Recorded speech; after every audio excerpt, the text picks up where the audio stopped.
Dans le psaume 2e, il est déclaré « J'ai oint mon roi sur Sion, la montagne de ma sainteté ». Psaume 2,6. Jésus est élevé, glorifié et intronisé, établi sur Sion, la sainte montagne de Dieu, couronné de gloire et d'honneur, en qualité de prêtre sur son trône. Quelle est la conséquence de tout cela? Bien, c'est quand cette réalité de Christ élevé et intronisé en vertu de l'absolue satisfaction de Dieu est dans l'Église, comme cela fut le cas du jour de la Pentecôte, qu'alors le pouvoir du diable est sapé. C'est ce qui a eu lieu dans les actes. Si vous délaissez cela, vous rétablissez le diable dans son pouvoir. Je veux sérieusement insister sur ce point parce qu'une des majeures activités du diable à la fin des temps consiste à amener l'Église dans une telle position qu'elle ne pourra pas fonctionner et que sa puissance sera neutralisée, ainsi que son témoignage et son influence, parce que la puissante réalité de l'absolue satisfaction de Dieu aura été affaiblie. De manière concrète, c'est cet aspect de l'assurance du salut qui est contesté dans les croyants. Beaucoup parmi vous n'ont probablement pas de problème concernant cette question, mais je doute que vous parveniez au bout de votre course sans subir un seul des assauts perfides de l'ennemi, dans le but de saper votre ferme assurance.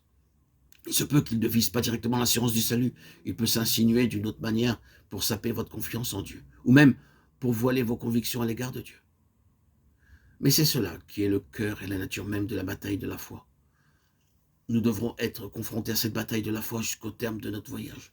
En réalité, elle deviendra de plus en plus sévère et intense.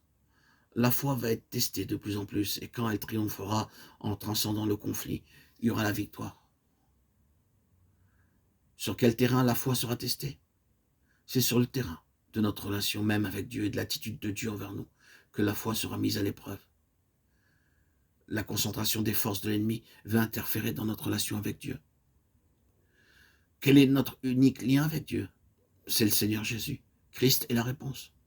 Pour lui comme pour nous, contre Satan et tout ce qu'il signifie. Ce ne sera jamais ce que nous sommes en nous-mêmes.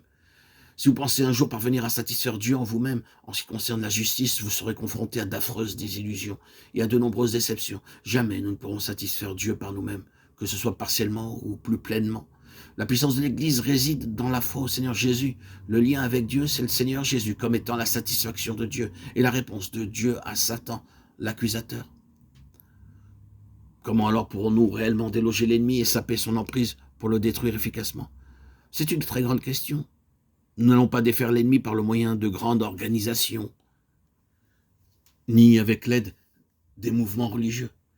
Il s'introduira dans ces choses et les tournera à son propre avantage. Nous n'allons pas le faire avec ce qui peut être dit ici. Nous allons détruire l'ennemi efficacement et établir la souveraineté du Seigneur Jésus dans le royaume de l'ennemi seulement en saisissant pleinement la personne du Seigneur Jésus.